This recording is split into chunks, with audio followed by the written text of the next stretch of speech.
Oi, crianças, bom dia pais, bom dia responsáveis. Mais uma vez, hoje nós estamos na aula 22 do dia 24 de fevereiro.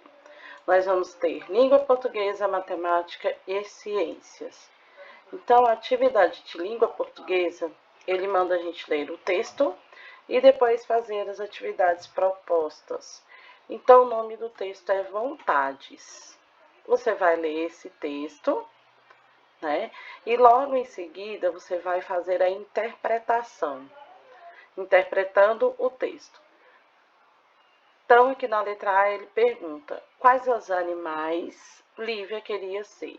Quais animais Lívia queria ser? Então, lá no texto está escrito quais os animais ela queria ser, tá? Que animal Lívia não queria ser e por quê? Aqui no texto está falando qual animal que ela não queria ser e fala também o porquê. Lívia sonhou que era um pássaro. Qual era esse pássaro? Por que Lívia não queria ser mais bicho? O texto tem quantos parágrafos? Lembrando que a gente falou de estrofes, né? De parágrafos. Falamos também das linhas, né, que são os versos. Então, está perguntando quantos parágrafos tem o texto. Parágrafo é toda vez que começa assim um texto, ó, com letrinha maiúscula, tá? Então, é um parágrafo. Aí você vai contar quantos tem e vai anotar aqui. Na letra F, está pedindo para você colocar as palavras abaixo em ordem alfabética. Então, ordem alfabética. Eu vou procurar qual é a primeira letrinha que a gente tem lá no nosso alfabeto. É a letra A. Então, será que só tem esse A? Aí a gente vai procurar aqui, ó, né? Só tem esse A. Então, a primeira palavrinha aqui vai ser abelha. E aí vocês vão procurar assim por diante. Depois do A, o B, né? E vai procurando as letrinhas do alfabeto para você olhar e colocar na ordem alfabética. Na letra G, nós vamos falar de novo de antônimos e sinônimos das palavras abaixo. Então, você vai escrever aqui, ó, sinônimo, né? E os antônimos. Então, a gente sabe que são palavras contrárias, são os antônimos, e sinônimos são palavras parecidas, tá bom? Logo em matemática, nós vamos falar sobre números pares e números ímpares. Vai estar lá no nosso livro, tá? Lá na página 23, ok? Então, você vai pegar o livro na página 23 e você vai observar os grupos de pássaros. Ele mostra aqui, ó, tem o 1, 2, 3, o 4, o 5 e o 6. Você já viu quando formamos grupos de 2 e no final não sobra um elemento? O número total de elementos é par. Por exemplo, 6 é um número par.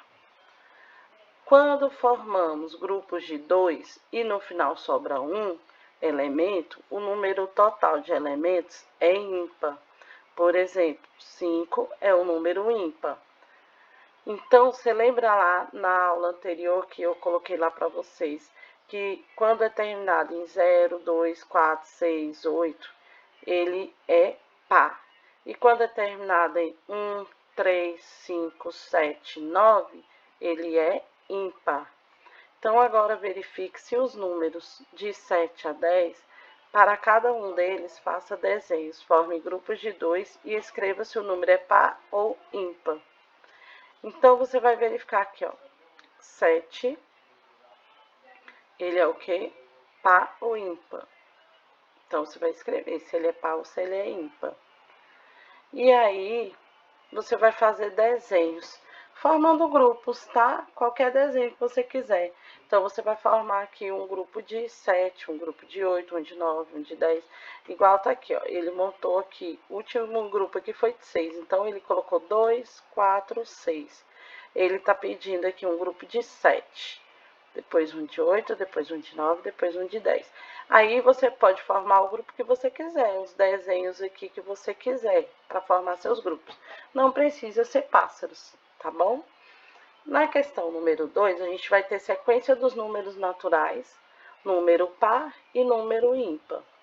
Observe a sequência dos números naturais e pinte somente os quadrinhos com números pares, a partir do zero. Então, lembrando dos números pares, nós vamos lá e vamos pintar somente os pares. Aí você pode pegar aí um lápis de cor da cor que você gostar e fazer essa pintura. Na letra B, qual é o algarismo das unidades dos números pares? Então, a gente vai ver quais os algarismos que são os números pares. Aqueles lá que eu falei no começo, que começando do zero, né? Aí você vai continuar, 0, 2 e vai até qual número? Você vai colocar aí. E qual é o algarismo das unidades dos números ímpares? A mesma coisa, eu falei bem anterior para vocês. Começa do 1 e vai até o número 1. Vocês vão ter que descobrir. O número 138, ele é par ou ele é ímpar? Você vai olhar aqui, ó. Qual o número que termina aqui? Então, esse número é ímpar ou ele é par? Aí você vai escrever aqui. Qual é o número ímpar que fica entre 375 e 379? Qual que fica entre eles dois aqui? Depois do 375 vem qual número? Aí depois desse número vem qual número? Depois dele vem qual número até chegar no 379. Aí ele está perguntando qual que é o ímpar que fica entre esse e esse. Então, significa que vai ter um número par e vai ter um número ímpar. Ele quer saber qual é o ímpar que vai colocar aqui, tá bom? Então, terminando, a gente vai para ciências. Ciências, nós aprendemos lá sobre o som, sobre, né, o som que é produzido pela natureza, que é o vento, o barulho da água, que vem dos pássaros, o som que é produzido dentro de casa, né? Lembrando que a gente falou muito que tem os aparelhos domésticos dentro de casa que fazem barulho, como máquina de lavar, geladeira. A gente falou do celular, televisão, rádio, né? Então tem muita coisa. E aí a gente também falou um pouquinho sobre as propriedades do som, que ele possui intensidade e frequência. E aí eu até fiz uma atividade com vocês, que a intensidade está relacionada com o volume de cada som, se ele é forte, se ele é fraco, né? E a gente também falou da frequência estar relacionada aos graves e agudos, se é muito fino, se é muito forte, se é assim uma voz grossa, uma voz fina, né? Então, essa atividade aqui, ela vai concluir aquela outra que a gente já fez. E aí ele vai pedir para você responder. Escreva o nome de 3 objetos que produzem som fortes. Escreva o nome de 3 objetos que produzem som fracos. Esse aqui de som forte e som fracos, vocês podem colocar qualquer tipo de sons, tá? Não precisa ser, por exemplo, o homem tem a voz mais forte, a mulher tem a voz mais fraca. Não. Tenta observar um objeto ou algo até mesmo da natureza que tem um som mais forte e um que tem mais fraco. Marque um X na alternativa correta. Geralmente os homens têm voz mais aguda que as mulheres, que possuem voz mais grave. Essa é certa? Se for, você vai marcar um X. Os sons graves e agudos estão relacionados com a propriedade do som chamada frequência? Essa é a certa? Então, você vai marcar um X. Então, você vai observar e ver qual que é a certa e vai colocar um X, tá bom? E aí, a gente acabou a nossa aula de hoje, ok? Então, qualquer dúvida, vocês podem me procurar pelo WhatsApp.